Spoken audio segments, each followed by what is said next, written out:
Welcome to the Holy Smokes Podcast, a show about faith, friendship, fine tobacco, and drink. I'm Steve Reiter, and I am in, what's the name of this town, Eric? It's close to Mount Dora, but it's Eustis. Eustis? So some people have heard of Mount Dora.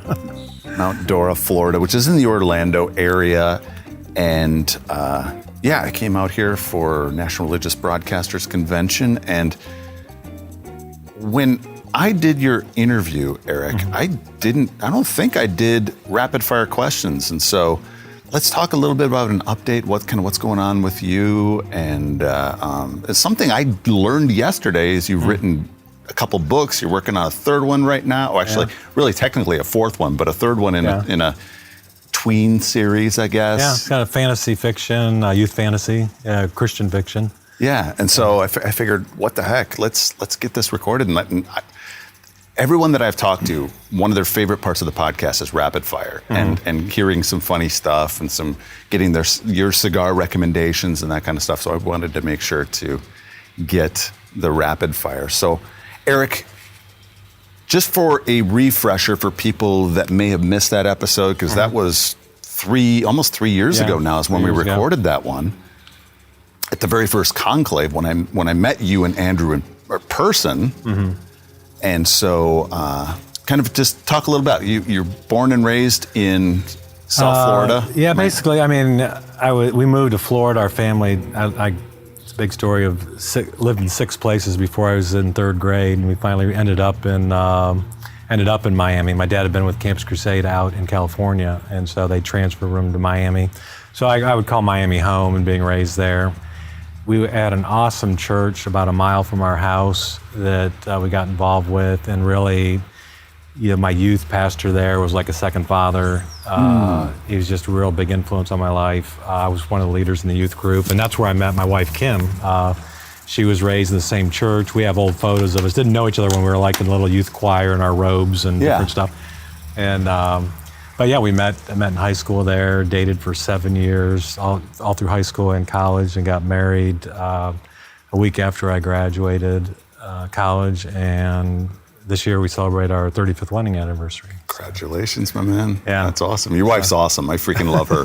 It's the first time because when you were out, the time that she came out to the conclave, I don't think I met her. She was staying kind of far away from the smoke, so she was on the periphery. She was, if you read the Christian Gentleman's Smoking Companion, the scale of 1 to 10, my wife unfortunately is a 1, but she loves Holy Smokes and what it's all about, and so she's all about me smoking cigars with guys. Some great guys. Yeah. So she loves that, so that's good. So you went to the Naval Academy, but talk a little bit about that story, because we were talking about that last night in your vehicle as we were coming back from Executive Cigar. Yeah, I actually I played football, a lot of different sports in high school, but football was my thing, and I was, my senior year, my parents had my mom went to nursing school, my dad went to some little tiny college in upstate New York. And so they weren't, and I'm a big planner. Even at that age, I was a big planner. And so I was researching schools, looking around, trying to figure out what I was going to do, pretty much on my own. And it applied to schools that all my friends were applying to for no other reason than they had applied to. Furman, Vanderbilt, Baylor, just kind of random different schools. I did get an Air Force ROTC scholarship to Vanderbilt. And so I thought... You were almost an Air Force guy? Looking back on it, it would have been a sad move. It feels like the Army and the Navy and the Marines all beat up on the Air Force. They do, and the Air Force was so happy that they came up with Space Force, because now they've got somebody to beat up on. So a football coach came down one day, and he ended up... asking, every reunion I tell my football coach, like, you're the reason I went to the Naval Academy, because he asked my coach who are a couple of guys that can play that have good grades. So there were 2 of us he sent in, and went in, talked to the guy, never thought about the military before, came home. My dad wasn't in the military, but a big military history buff, and so he was all excited about it, and we flew up, did a visit. I saw the whole uniform thing looked cool. Officer and Gentleman was coming out, Top Gun. So I'm like, all right, this looks cool. I don't know what I want to do. And I bought into the whole, thing of it's a great place to start, and I'll figure it out. And I got a 5-year commitment afterwards, and I'll figure out what I want to do. So I ended up going and playing. Actually, I went to the prep school in Rhode Island for a year. It's like their redshirt program, and then played football at Navy, and ultimately went down the road of a single E major, I say, economics major. Yeah. So ironically, I'd been accepted to Vanderbilt's engineering school for electrical engineering, and that was the only course I failed at the Naval Academy. So I was glad I didn't make that move too. So you got married right after you got done, and then kind of where did you bounce around within the Navy? Within the Navy, I went in the supply corps, so I did food and money on the ship. So I was dispersing in payroll, ironically before payroll deduction and electronic feed. So you actually had a course where you had to learn how to sign your name as quickly as possible without lifting the pen off the paper. So I've got a signature with an E, a line, and a D because I had to sign 1,000 checks every payday. There's a course? There was part of a course, yeah. Okay, part of a course. And so I'd go to the bank. I'd have a big satchel. I'd give them a check for $300,000 every 2 weeks. They'd give me the cash. I'd go count it, bring it back to the ship, hand out checks. Everyone would sign it, turn around, give it back to me, and I'd pay them in cash. And that's how it worked. So when we deployed for a 6-month deployment to the Med, Brinks truck pulled up, and I had 6 safes with $2 million in cash in them when we deployed. So yeah. I didn't realize that's how people got paid in the military. Before electronic payments and stuff like that. So that, and then I ran the 4 food service operations on the ship. And so I was trying to stay in the business side of things. So when I got off the ship, I was in Mayport, Florida. I went back to Annapolis and I got a job as the midshipman financial advisor. So it couldn't have been a better job for ultimately my transition into financial services, because I basically had 4,500 students that I helped them with taxes, investing, and got my MBA at night up at the University of Baltimore while I was there in shore duty, and then made the transition pretty easily after that. So growing up, you're a planner. Did you ever think that you would get into finance in any way, shape, or form? I mean, you chose economics at the Naval Academy. Well, I do preface economics because I backed into that major in some ways, because at the Naval Academy, most people are engineers. I found out real quickly in my first semester that wasn't my bent. And then... Not the way your brain's wired. No, and then they have a tier 2. So tier 1 was engineering. Tier 2 was, like oceanography, physics, chemistry. Didn't like any of that. You're not a physics guy either. So the 4, they used to call the bull majors, were English, political science, history, and economics. So I'm like, well, I like money. And just, I've dabbled in kind of stocks and different things in college. So then ultimately ended up, there's Welcome to Lake County with whoever's in the water over there. So I ultimately took as many finance courses like banking and different things with the economics. So it was a little more practical. What kind of career path within the Navy do political science majors take? It's funny. It really doesn't matter what your major is. There's guys that are political science majors that go to flight school and fly or become a Marine. I mean, ultimately, it doesn't really matter what your major is. In a crazy way, it goes by GPA and your military grade and your physical fitness grade combined together, like a whole man number they give you. So if you could be an aeronautical engineer, but if you could only muster a 2.5 and you had a political science guy with a 3.8, he could get the billet. They were limited billets, so he could get the billet to go fly, and you might end up in something else that you didn't want to go to. So. Yeah. So how long were you in the Navy? I served 5 years after the Naval Academy and the prep school. So it was really like 10 years, but I served 5 in active duty. My brother followed me because he was exposed to it. And it was kind of great because he came 2 years later, so I always tell him, you had the last real plebe year because our class was in charge of his class and implementing all the discipline. So, and he stayed in 32 years, so he did a whole career out of it. Yeah. Very cool. And now currently you are in, you just left. Just made a big transition. Went on your own. Yeah, so I got into financial services, did 1 year back in the Jacksonville Mayport area where my ship was. and didn't like the sales side of it at all. I wanted to be more on the planning and more the analytical side of things. So I actually came down to Orlando because of Ronald Blue and Company, a Christian fee-based planning company. Yeah. And that's what brought me to Orlando, and we stayed ever since. But I worked with a lot of professional athletes there, a lot of high net worth people. So that was kind of a little bit of an ego boost, working with NFL and a lot of NASCAR, Joe Gibbs Racing, all things like that. And then when I decided to leave, I took some of those clients with me, and just kind of that started my practice of my own. But yeah, a few years ago, I decided I was tired of like running a business, so I moved to Ameriprise for 10 years, and they kind of took all that off of me, and they were basically like, here's your laptop, here's your assistant, here's your office, and just kind of do your thing. And but I decided really at this stage, for the last part of my career, I launched Reinhold Financial.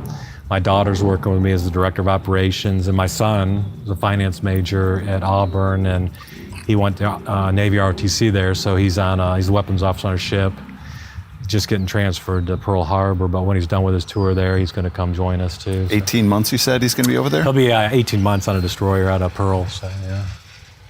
And then he'll be coming, working with you. Mm-hmm. So I have my business succession plan as my son and daughter. We'll see how they get along. They still have to respect me, but they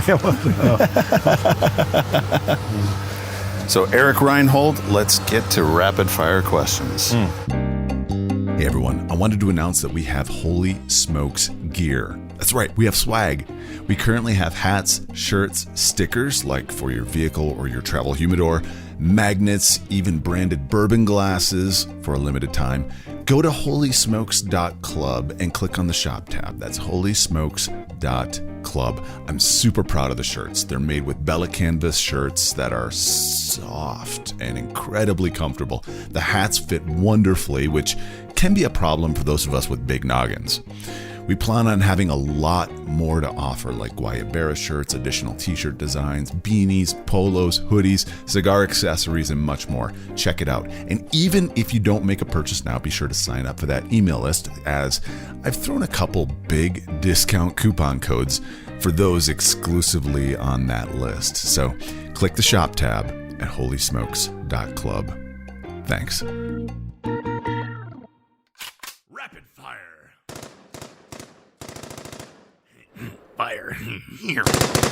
So I usually started out with what you smoking, and I didn't do that because we jumped right into it. So what you smoking?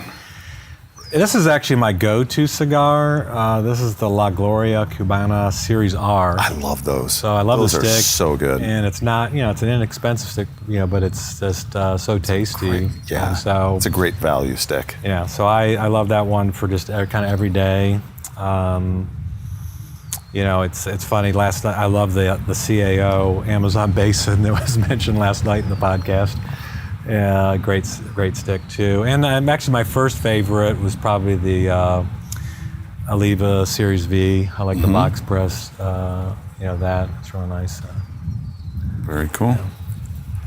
When did you first try cigars or pipe? I have a picture of my very first cigar, which is cool. Really? I was at the Naval Academy. And one of the cool things about tradition and history there, and unfortunately they're doing away with more and more of it, is that for the Christmas dinner, everybody would dress up in their dress uniforms, bow tie, tux-like looking uniform.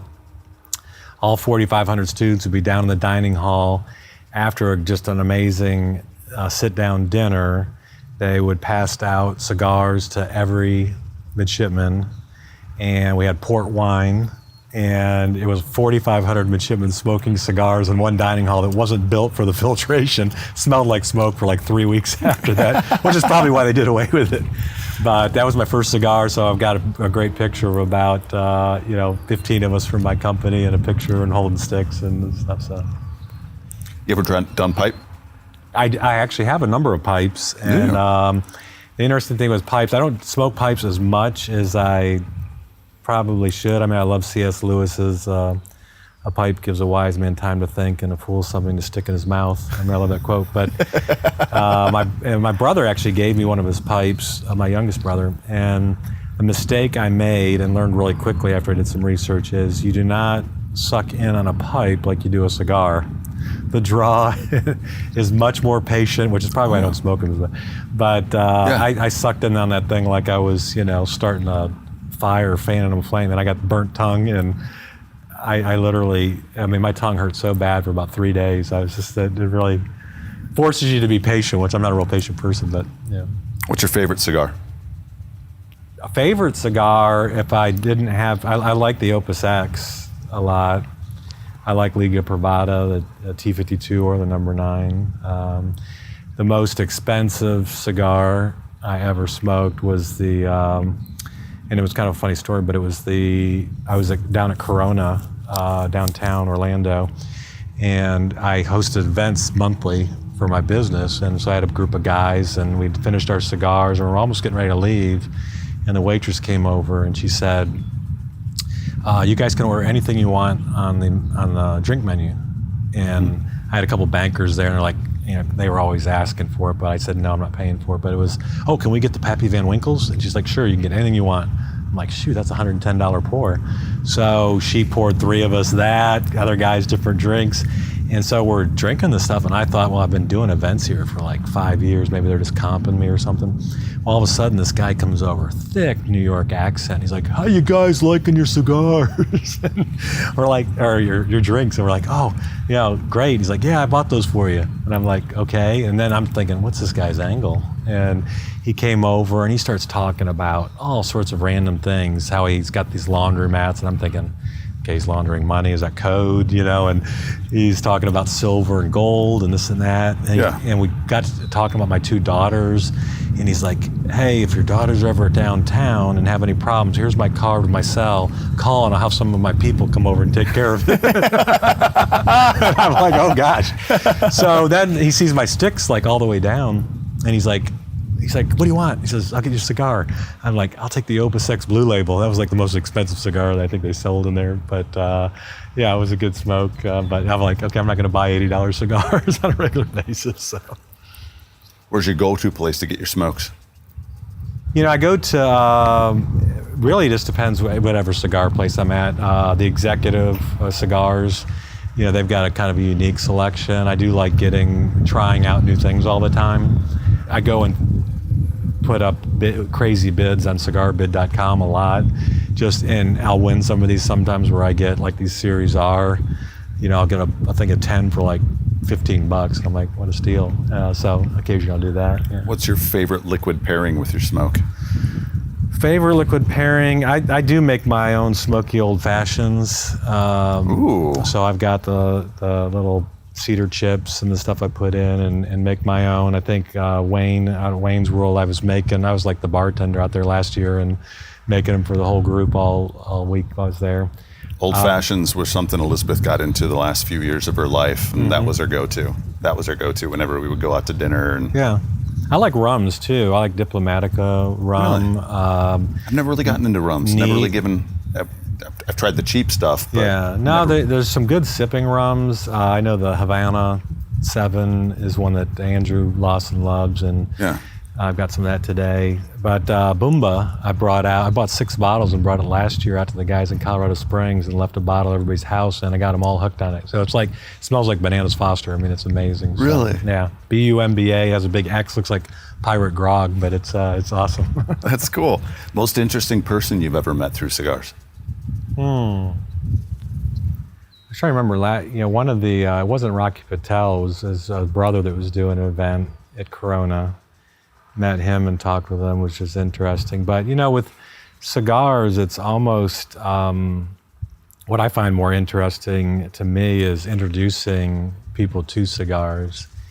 And one of the ones that most recent, my son, is there something about just like smoking a cigar with your son? Yeah. In the hot tub.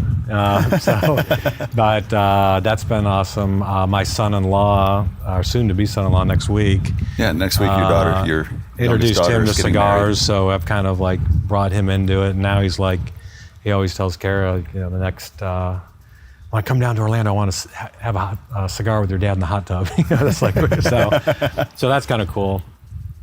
Most memorable cigar experience?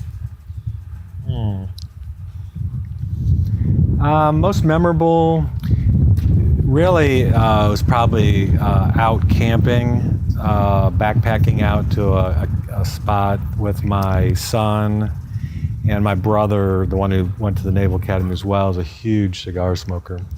He usually carries his kit with like 50 sticks in it, and he's introduced, he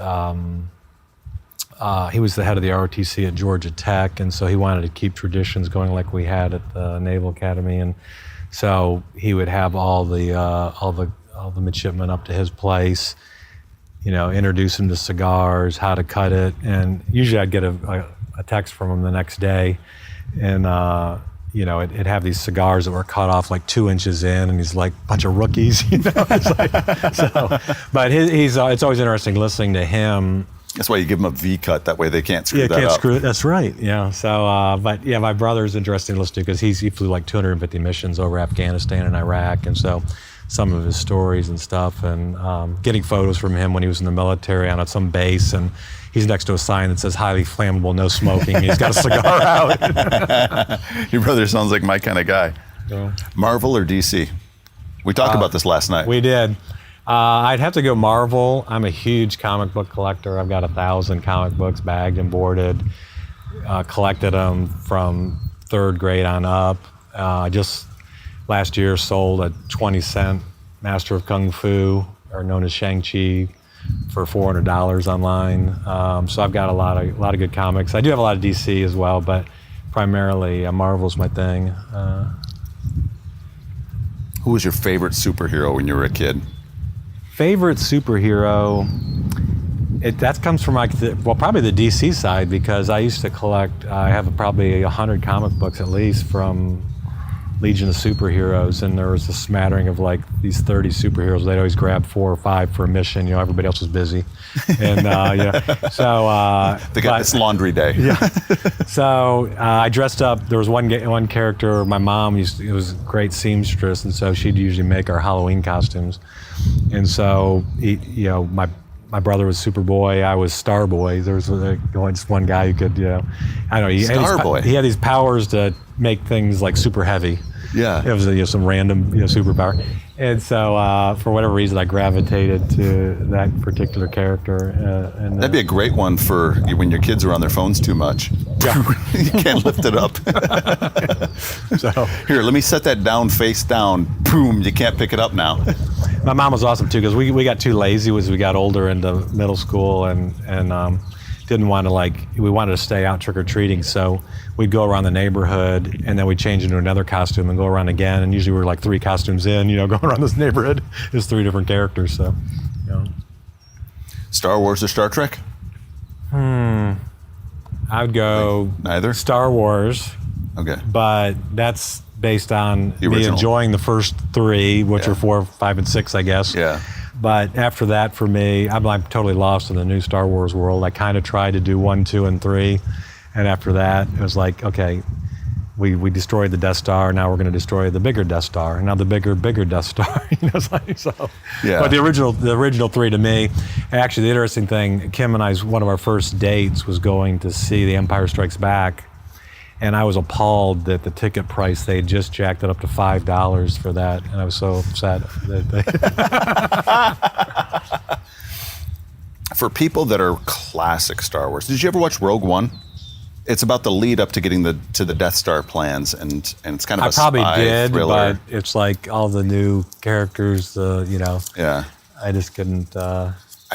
I've been a big critic of Disney Star Wars. I've been a really big critic. When you pay a lot of money, you've got to get it back. And I'm feeling like, okay, they're just cranking stuff out to recoup their money. And but although The Mandalorian, that was cool. Mandalorian was really good. That's one of the few that they've done really well. And I really liked Rogue One. And then the other one that I just watched the end of last year, and I was blown away by it, was Andor. So one of the characters from Rogue One, Cassian Andor, one of the main characters in that film, this is about the lead up to them getting the plans. And it's a really great spy thriller, and it's really well written, really well acted, directed. It's in my opinion, it's up there with the original trilogy in terms of quality. And I'd say episode 3 as well, Revenge of the Sith. That's another one of my favorites from the prequels.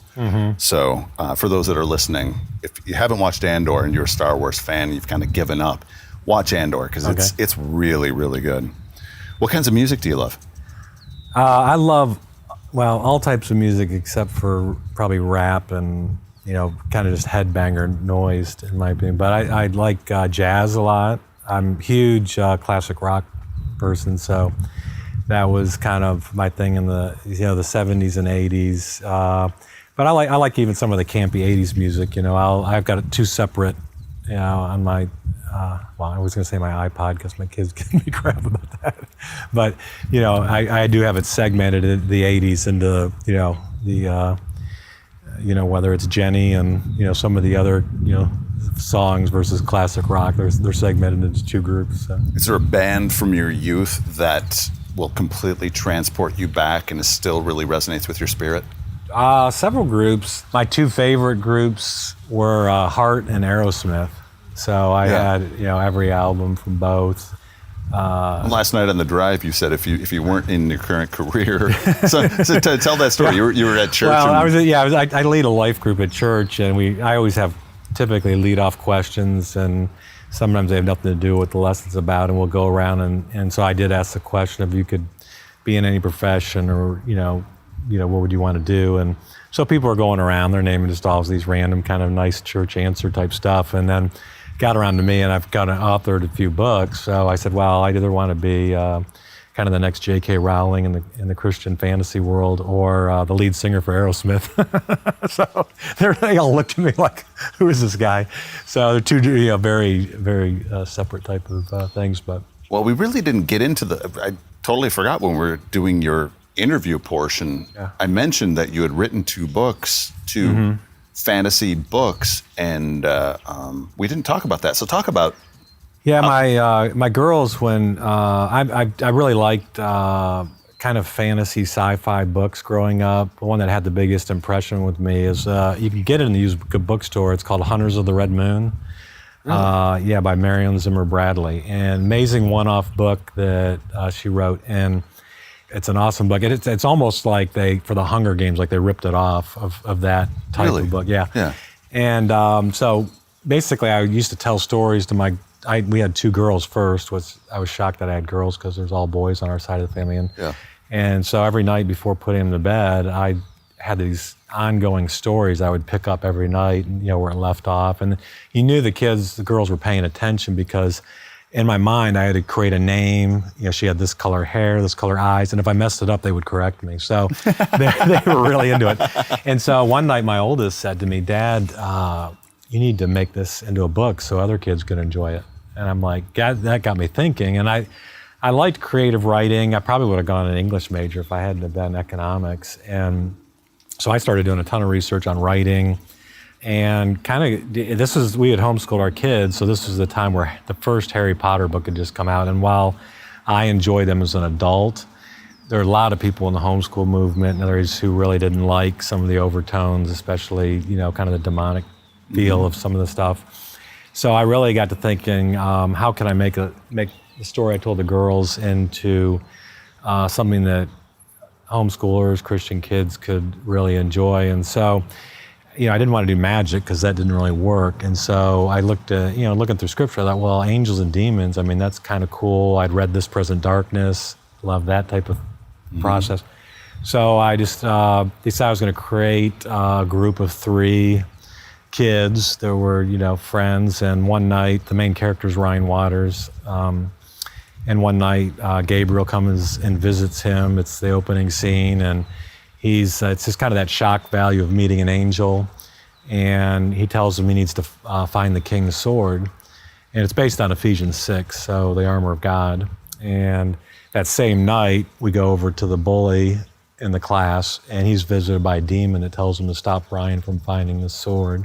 So it kind of picks up from there, and I wanted to create some things. Gabriel gave Ryan 3 gifts, and so he gives him a ring, which is kind of like the old 70s, 80s mood ring. Yeah. And it changes colors based on different things going on. So at the front of the book, there's like blue, green, yellow, and the kids can fill in the blank when they find out what it does. And Was this the story that you were building for your daughters? no, it did vary because I kind of based some of it on that, but I expanded quite a bit. And he gives Ryan like this. It's almost like if you think of a metal pool cue, and it has like these white buttons on it. And as Ryan kind of develops in his faith, buttons start to light up and they start to do different things. And so those were kind of ways I could, in a way, incorporate magic, but it was kind of like, given to him by, an angel, so it's good, So, and the cool thing about where I live now, which is 2 miles from downtown Mount Dora, I was looking for a setting for the book, and I was going to make it a fictional town where you could, kind of like a Mayberry, where the kids ride their bikes around. And then we visited Mount Dora, which is really, from where we lived at the time, maybe 10 miles away. And the town was perfect. It was by water, which I needed because that was kind of their gateway to this alternative. It's kind of funny place. that Florida has a town named Mount Dora, as flat as this state is. Yeah, it is. It's we have a thing that says I climbed Mount Dora 84 feet or something. So, but yeah, it's so I made the setting Mount Dora. Used all of there's a map of Mount Dora in the book. It's got all the street names of different places. And so it's kind of cool because I'd read a book growing in my marketing side, kind of my MBA was in marketing. So my thought process, well, shoot, if I make it a real town. Ultimately, it kind of grew. The Chamber of Commerce was carrying the book. Kids ended up coming from out of state to go to Disney World, but they do a side trip over to Mount Dora. And I used to lead for some of the events going on in Mount Dora. They'd have me come over and lead walking tours around town or different spots where things happen. So it was really That's kind of awesome, cool. dude. Yeah. So I wrote the second book. Which was longer. The first book took me 7 years of just picking it up, putting it down. The second one I knocked out in a year. And then that was Ryan Waters and the Shield of Faith. And I've actually had a book outlined for a decade, The Belt of Truth, and written 7 chapters. But my goal is to kind of, wrap that one up and then just make it available, on demand, just from 3, Amazon. Yeah, 3 of them. It'd almost be for the next generation. One of the funny stories was my daughter, my second daughter, was in college at Southern in Lakeland. And she had a guy come running up to her, somehow found out her name was Reinhold. And he's like, when's your dad going to finish the 3rd book? So it was like, wow, okay, somebody gets, but this will be kind of for a second generation of kids, hopefully, and then those ones that are out there, that we're always hoping maybe there'd be a 3rd one. So yeah. That's cool. So getting back to rapid fire, what are your sports teams? Obviously, Navy football and Navy sports. Yeah, Navy football. And now, I grew up in Miami, so I was a huge Hurricane fan growing up. And the interesting thing was, and they really became a power when you were in high school. When I was there, I went to the national championship in 1983, their first national championship in the Orange Bowl. And so, the 80s and 90s for Miami was huge. And interestingly, before we went to California, one of the places I'd lived and first really recognized football was in Fort Worth, Texas. So in the 70s, this was 70 to 72, so I was a huge Cowboys fan. And, loved the whole thing, Tom Landry's story. I played defensive end in high school and had pictures of Too Tall Jones, in my locker. But you were a tall guy. Yeah, tall. So that was I was too tall, and the other guy was Harvey Martin on the other end. So we were kind of and so huge Cowboys fan. So I was actually okay with, Jimmy Johnson, of course, did great at Miami. And when he left to become the Cowboys coach, it was I was ecstatic about it, even though, Tom Landry was on the way out. But the other thing that tie in with Navy is that Roger Staubach was a Naval Academy grad, and when I was working at the Naval Academy, he would come through there all the time. And one of my jobs was working with the superintendent and doing all the dignitary events because of my food service background. And so I got to meet Roger Staubach a number of times, and so that was really cool. Yeah. And then any other sports besides football?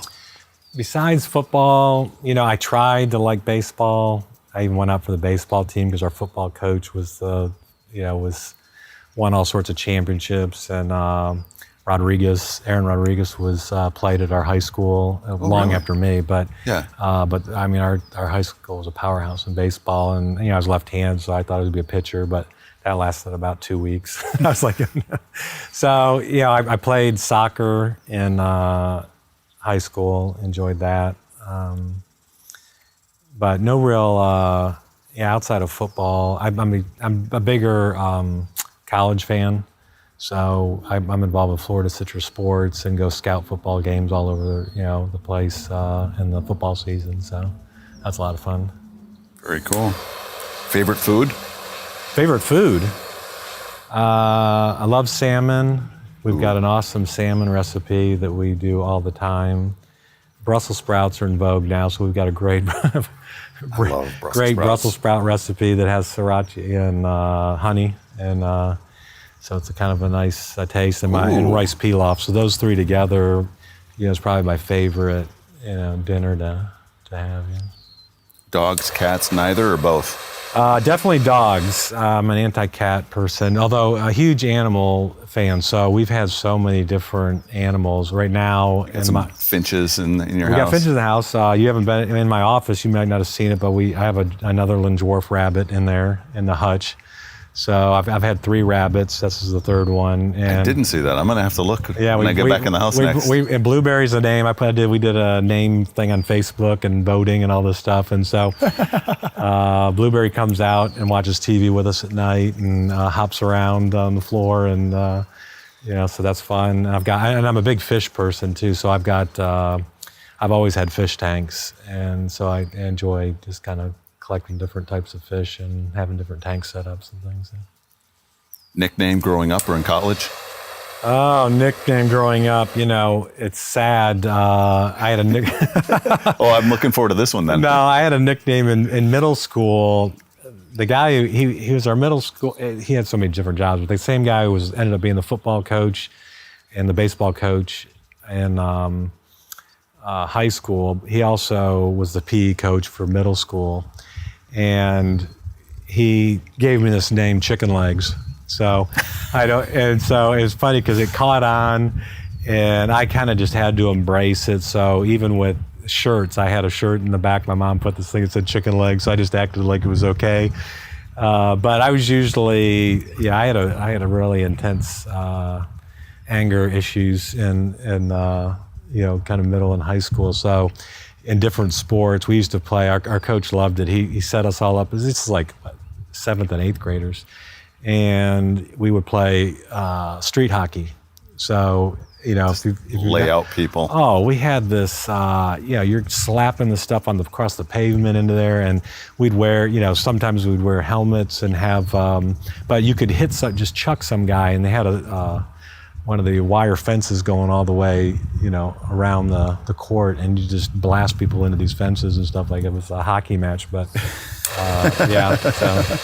Well, you mentioned that when you played football last night when we were talking, you'd stomp on people's hands. Yeah, I just football was a good outlet for me. I wanted to play defensive end because I'd rather hit people than be hit, and. So when I first started playing football, I played defensive end. Then when I moved to the smaller school, where most people played both ways, and so I got to play tight end, which I had a blast doing. But defensive end was the primary one. So I loved yelling in people's ear holes while I was tackling them, stepping on their hands with my cleats, getting up off the pile.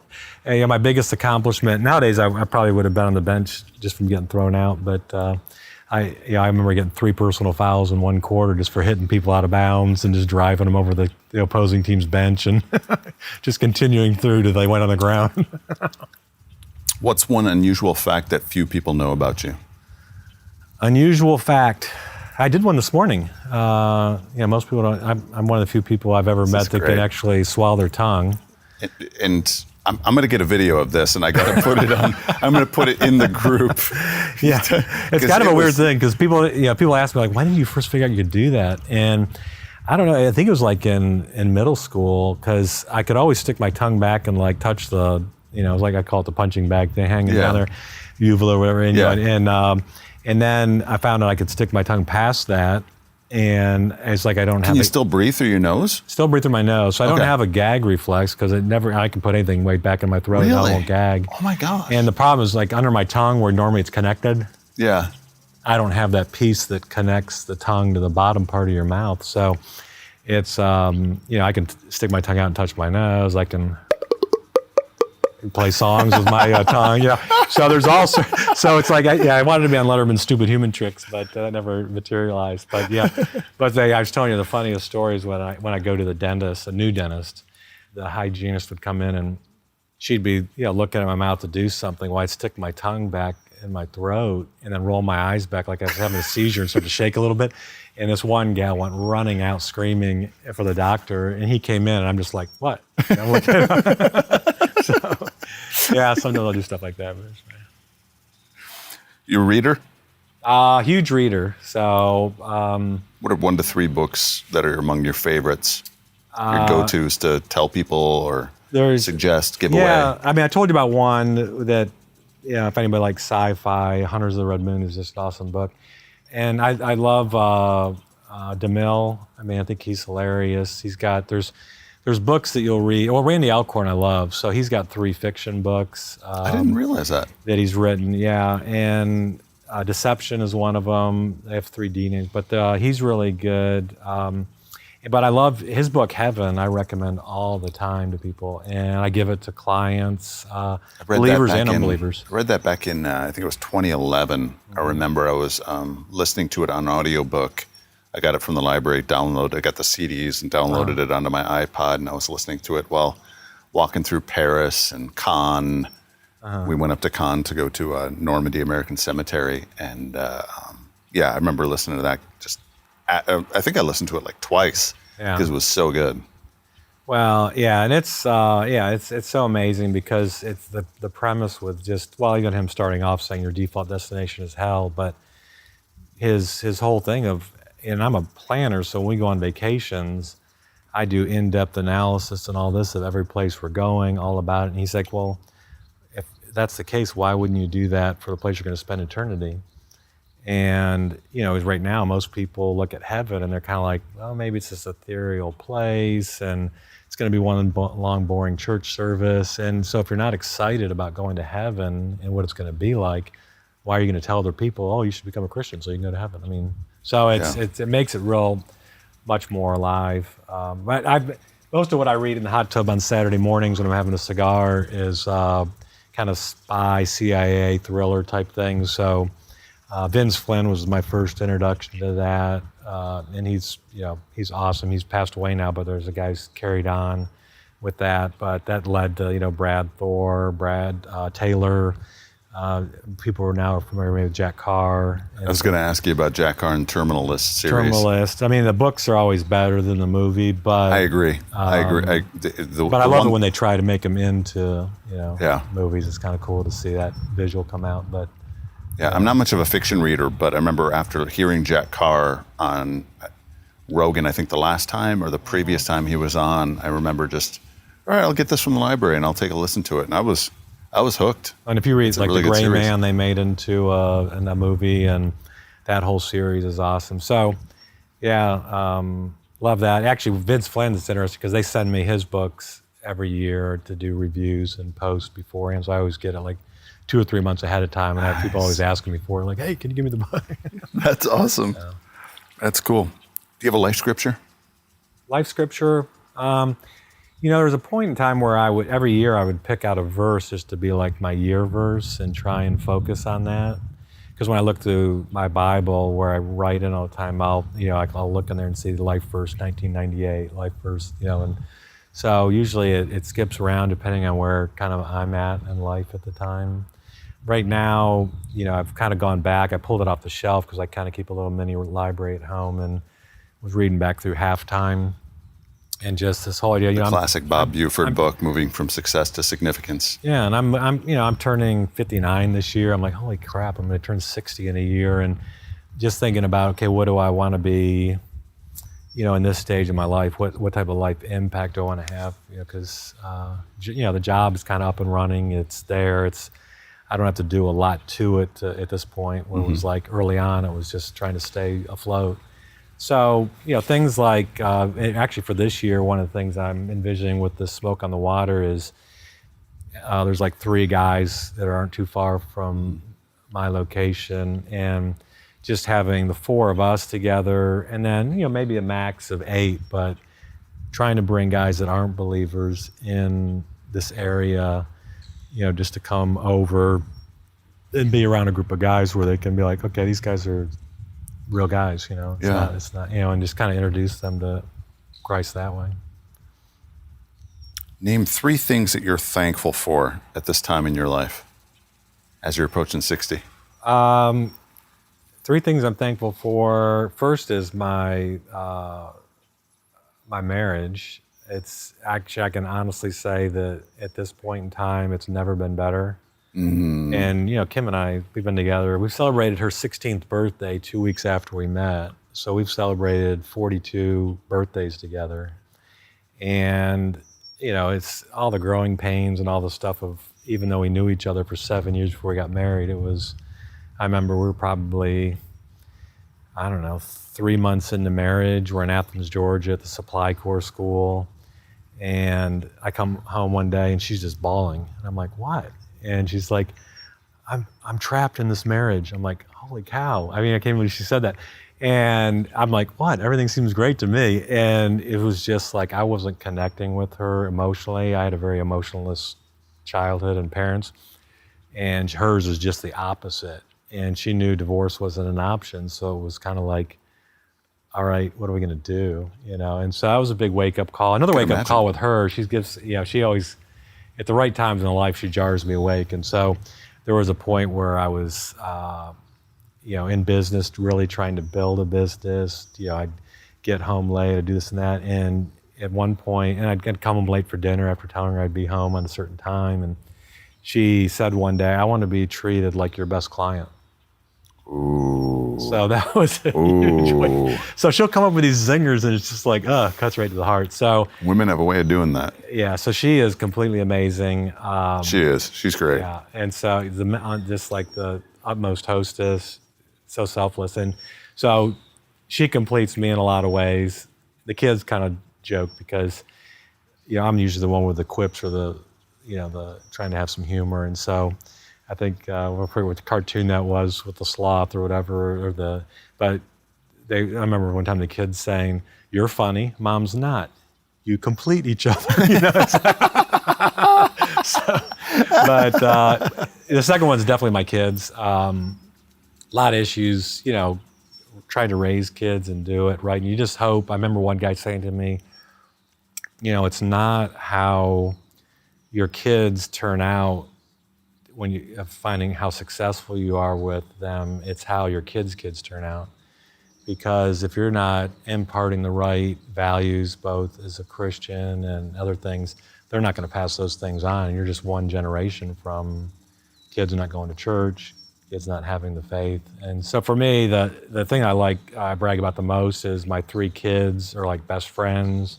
Mm-hmm. They visit each other outside of us, fly around to see each other, do stuff together. So, and now at the point where, we do vacations together and they love coming back here. So it's, so those are the 2 biggest, things that, I'm probably proud of. My service in the military and going that route, there's tons of Navy regalia everywhere around me, but I still, all the bonds and the things that I built through those relationships in college and after, that's probably the third. One thing we've talked about since I landed is that your daughter that's getting married next week is marrying a West Point grad. I know, she's a traitor. She was wearing an Army shirt last night, and the first thought was, how much does that eat? Now, it is a little bit interesting with her is, in her mom marrying me, who was, Christian, military, finance guy. This guy's West Point, Christian, and he's going to get his MBA at NYU and get into investment banking. So, she kind of, tracking with that. But yeah, that is a little bit hard seeing her wear an Army shirt. But, I root for Army when they're not playing us. So I'm mature enough to do that. And Air Force Academy, not so much. If you were stranded on a desert island with one movie, only one movie, what would that be? Only one movie. That's horrible. And I always tell people my favorite movie is it's about a boy who becomes a police officer, but his dad died when he was 9 years old in a fire. His dad was a fireman, and he ends up. It's kind of one of those space-time continuum things, but it's called Frequency.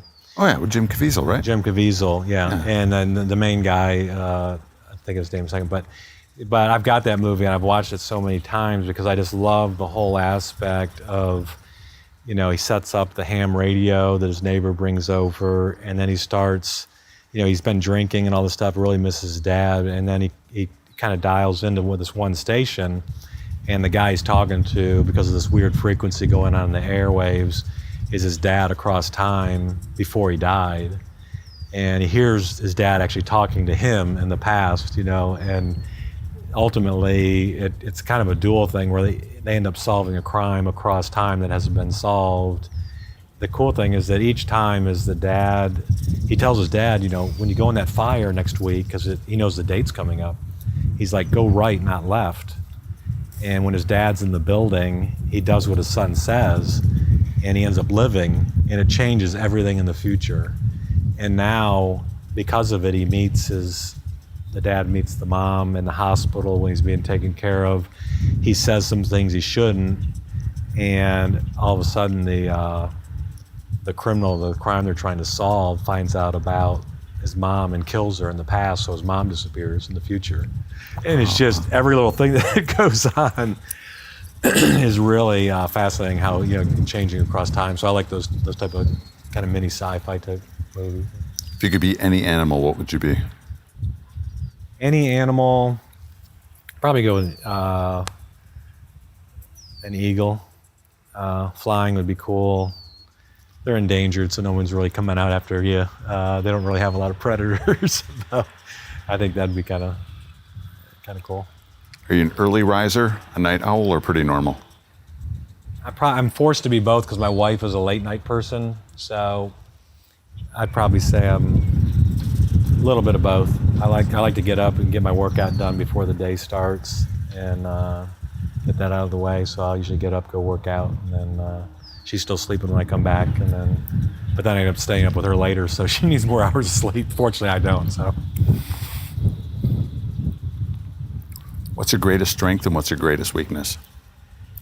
Greatest strength probably is follow-up and connection with people. I love to connect people to each other. So I try to listen to kind of what they're looking for and what their needs are, and if I know somebody that can be a solution for that, try to connect them. So that's probably a great strength. Weakness, you could ask my kids, probably is just being impatient. I'm really trying to work on it, but it's hard to overcome because if I do one impatient thing, then it's like, it's almost like you're starting over because they're all like, oh, there's dad again, getting mad at, yeah. And so I identify with, I don't know if you see the cartoon, there's this character, Rat, and there's a rat, a pig, a couple other alligators, a couple other characters in this one comic strip, and the guy is so sarcastic, but he's also super impatient.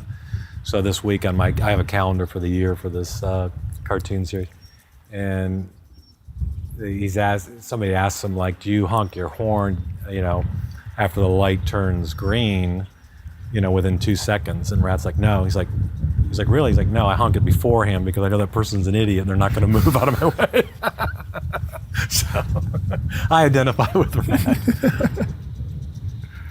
Who's been the greatest influence in your life? I probably had two that were real big influences. One was my youth pastor that I talked about, that kind of acted as a second father in a lot of ways. So he had a big impact with me spiritually in high school that carried on for quite some time. And the second one was actually when I first moved to Orlando, my brother told me about this guy, Pat Morley, who's written Man in the Mirror and a number of other books, but he had a Bible study every Friday. in Winter Park, about 200 guys would show up. And so every week you'd have some nugget. It was called the big idea of the day. And and I worked some of those into my books because they were such profound thoughts. I kind of expand on them a little bit in my fantasy books. So yeah, he had a huge influence. That's cool. Who's the first person you think of when you hear the word successful? My mind immediately goes to successful at what? Because there's people that are successful. I would immediately jump to somebody like an Elon Musk or somebody like that. And then, from a spiritual standpoint, there's other people I'll look at and say, one of them actually was a client of mine for about 10 years, Darryl Green from the Redskins. Mm-hmm. And just, and it was so funny because when I met him when I was at Ron Blue working with all these athletes, we kind of developed a good relationship, even though I wasn't the head planner with him, but he ended up leaving with me when I went off on my own.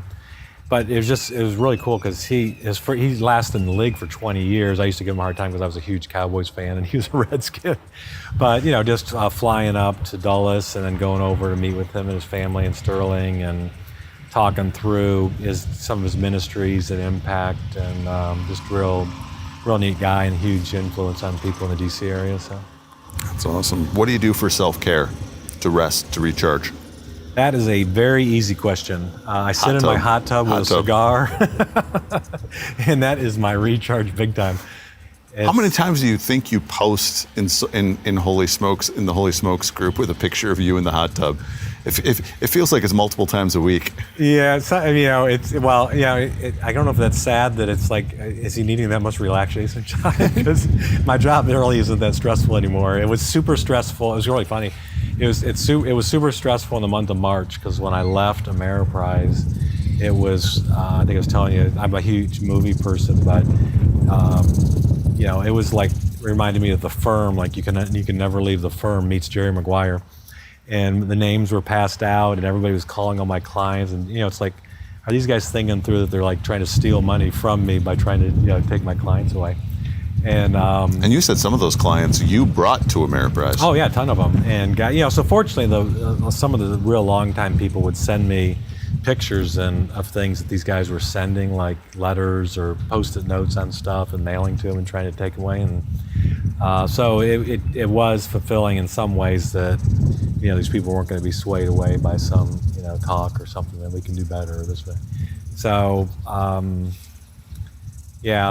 that was. But rest and relaxation. One of the funny things was there were 3 women that came down, and they were set up at the kitchen table right behind where the jacuzzi is, mm-hmm. and they had their computer set up, and they're inputting all the data and doing all the transfer paperwork.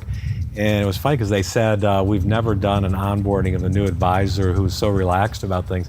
And it was one night, they were starting to wrap things up at about 6.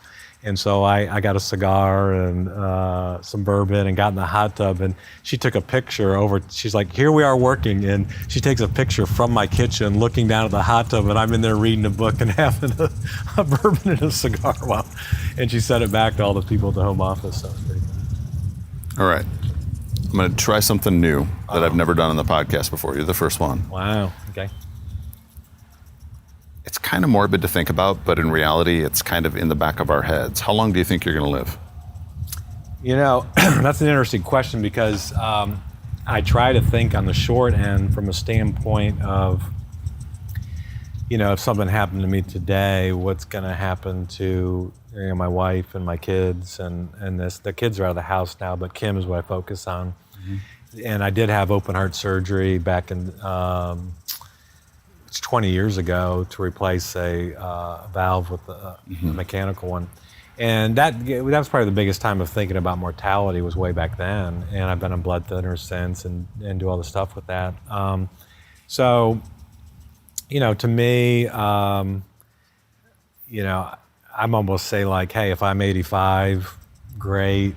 I'm looking after Randy Alcorn's book. I'm ready to move on. My kids laugh because I'll usually update my whole. I'm a planner, so I'll update my whole funeral plan every year. Mm-hmm.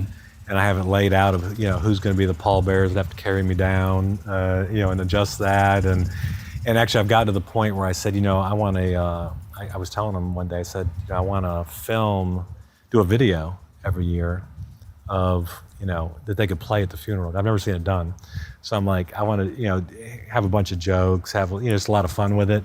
And I thought, well, if I have cancer, I'll have plenty of time or something like that to do that. And my one daughter says, well, what if you get hit by a truck? I said, good point. I'm going to film 2 videos, and the first one will say, well, I didn't see that coming. And then we can just go from there for the rest of it. So that'll be the intro to the quick death, but All right, so 85. Uh-huh. I don't want to talk about 85, I want to talk about 84. Okay. How do you think you are going to be physically, mentally, financially, relationship-wise at that age? Like I said, I'm turning 59 this year. I think everything where it's at now is that I actually do, when you talk about physically, I go to work out at the gym, I look around at all the different people there, and I'll see some guys who are certainly older. They look like in their 70s or 80s that are working out there. And I do joke around with some of the guys in the gym, because I'll see this old guy next to me and I'll be like, I look pretty good for 75. It's like, unfortunately, I'm 59. But I want to be in a good enough shape to where I'm still going there, still active, and hopefully that's the case. With the kids, I've told them, even with here, when I die, I want to be cremated. Just push me out in a barge and light it out here on the lake, and I'll go down. But I do want my ashes. They think I'm weird with this too. I said, I'd like to be cremated, and then my ashes to go into 4 see-through Christmas ornaments, so you can hang me on the tree every year and remember your dad. Well, if you're physically in good shape, mentally you're good, relationship-wise, what do you think the chances are you're going to die at 85? Really it depends. I think it depends more on the heart issue and what goes on with that, because really, I don't know the long-term effects of blood thinners and all that stuff. So, but yeah, I think I'll be in good shape. I'm hoping the Lord returns before then, so I'll just be taken up before I get to that stage. How do you want to be remembered?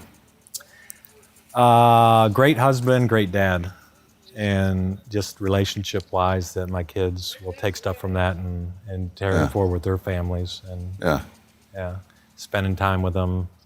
Somebody who was always focused more on the family than focused on work. So. All right, final 3 questions. What does Holy Smokes mean to you, and how has it contributed to your spiritual journey? Holy Smokes, in a lot of ways, has been a game changer. I think I was telling you last night, there are people, because of going to the conclave, connections, people I never would have met outside of Holy Smokes. Yeah. And just quality people, but they're just so different that if they were in my church or something, I might never have even be like, that guy's odd, or just different than me, or doesn't like sports or something. But because of the cigars, the connection there, the faith, and just being able to really, I'd say let down your hair, but I don't have any, but just be able to, talk about anything and feel like this person sincerely cares. And so yeah, that's been kind of everything. And I travel all over for business. I don't have to, but I do, because I like to see people in person. And so I schedule. The first thing I'll do is schedule clients in the area, and then I'll look up the guys from Holy Smokes who are in that area, and then set up all the evening things and stuff around that. So, yeah, that's great.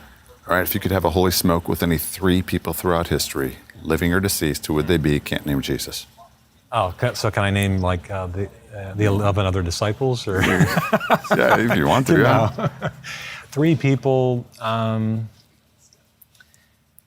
might pick out some sports people just for fun. I went to school with David Robinson. Loved watching him play. Ooh. Became a Spurs and NBA fan only because of him. Yeah. That'd be really. He'd play pickup ball with just guys hanging out around the court, and so he'd be a fun one. Great Christian guy. Roger Staubach, another sports guy that I've met, but I haven't had didn't have a cigar. Just any chance to sit down with him, Yeah, and Randy Alcorn, because of the books and stuff I've named, he'd be somebody really cool just to.